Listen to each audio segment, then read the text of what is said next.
The album, Many Roads to Leave By, but Few Come Back Again. It really is a remarkable source. It's less like a typical album and, more like a philosophical study of a single moment.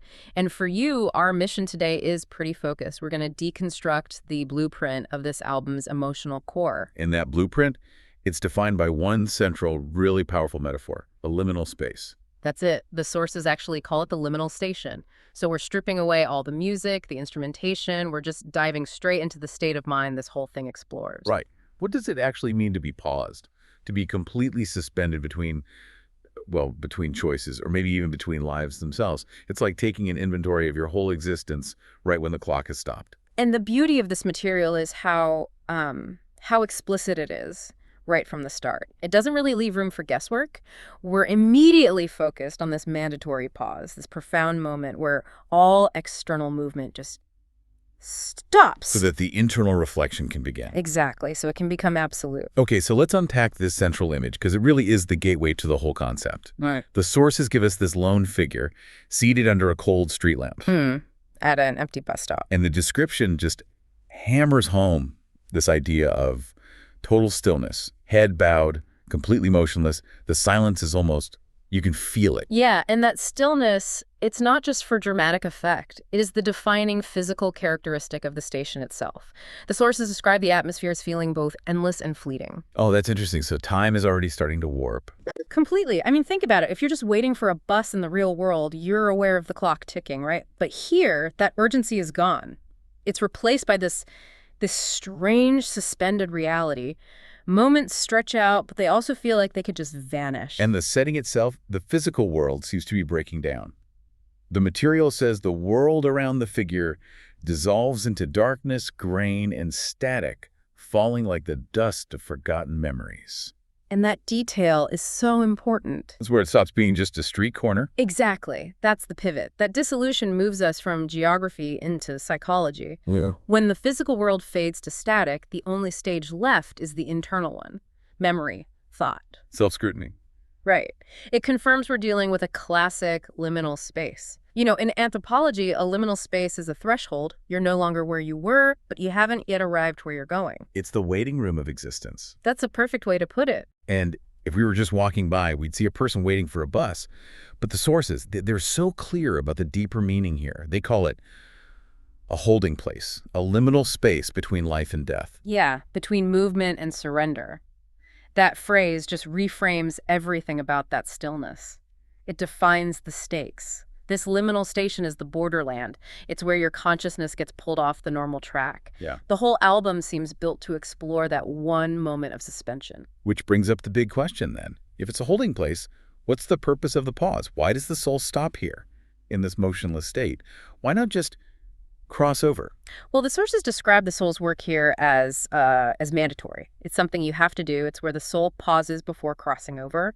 But the pause isn't arbitrary. It's caused by a lack of internal resolution. So an emotional prerequisite. You can't move on until you've done the work. Precisely. The condition for being held is that the soul is not yet ready to let go.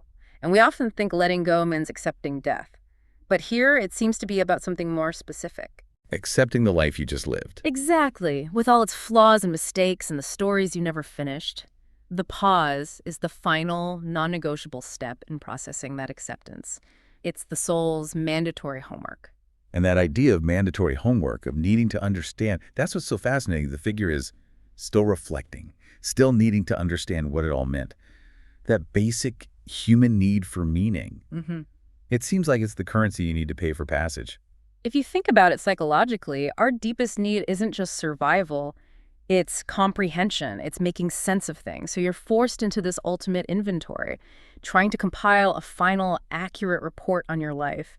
And if you still have these gaping holes or things you haven't faced, You stay put. you stay rooted right there under that street lamp. You can't leave until the story makes sense to you. Okay, let's transition to the bus stop itself as a metaphor, because it's so powerful. It isn't just a setting. The source says it's the structure for the whole album. So what's being processed at this station? What's on the ledger? The source defines it so clearly. It sets up these two core tensions, which are really, the deepest roots of human regret.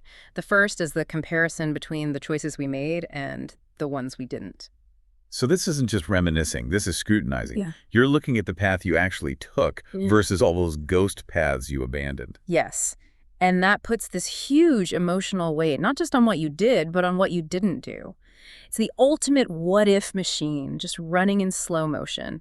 Imagine the figure thinking about a moment, say, 10 years ago. Where they chose security over passion or something. Right, and suddenly that one choice carries the weight of an entire unlived decade. And, the roads we didn't take, they always look perfect in hindsight, don't they? They're unblemished by reality. Free from all the messy compromises and failures of the path you actually walked. Exactly. So the reflection here, in the liminal station, it forces the soul to confront whether that other life was even real or if it was just a nice story you told yourself. It demands honesty. And that need for honesty is compounded by the second duality.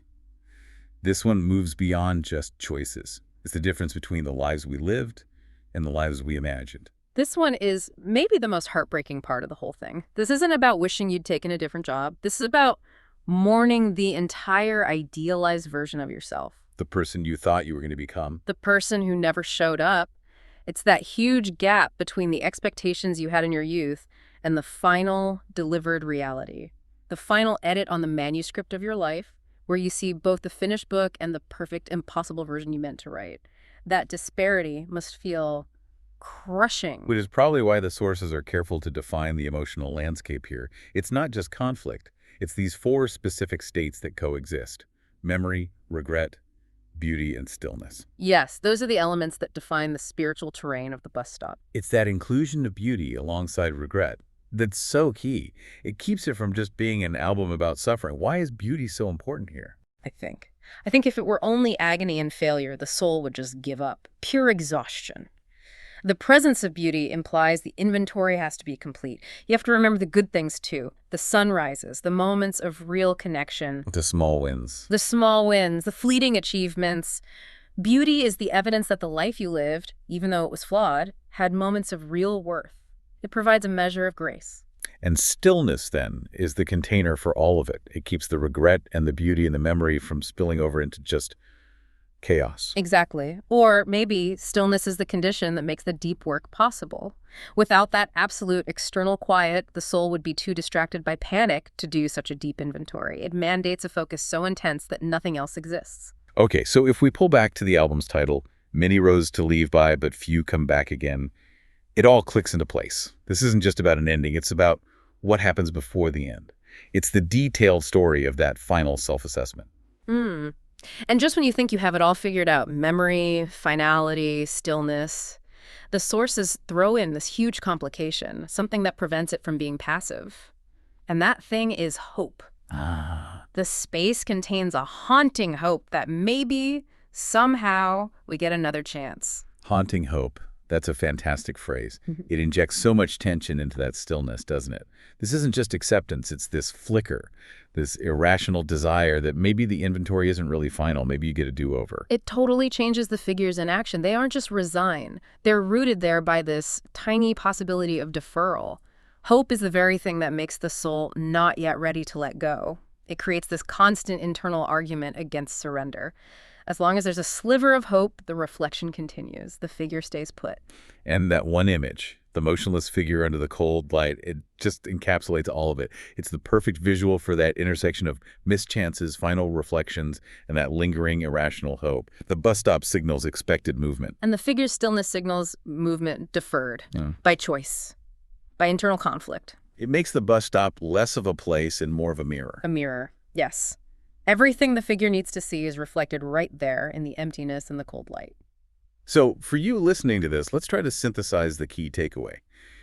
The album uses this concept, this liminal station, to frame the deepest human inventory imaginable. It's this forced comparison between the reality you lived and the potential you lost. And it's all driven by this deep need to understand what it all meant before you're allowed to move on. It gives purpose to regret.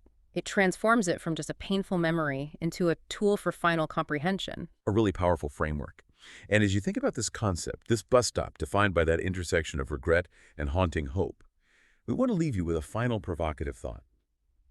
If the figure remains motionless at an empty bus stop, suggesting a transition is expected but not happening, What does it mean for the soul to choose to infinitely defer its next step?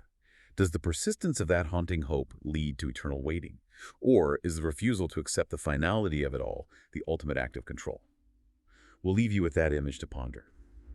Thank you for diving deep with us.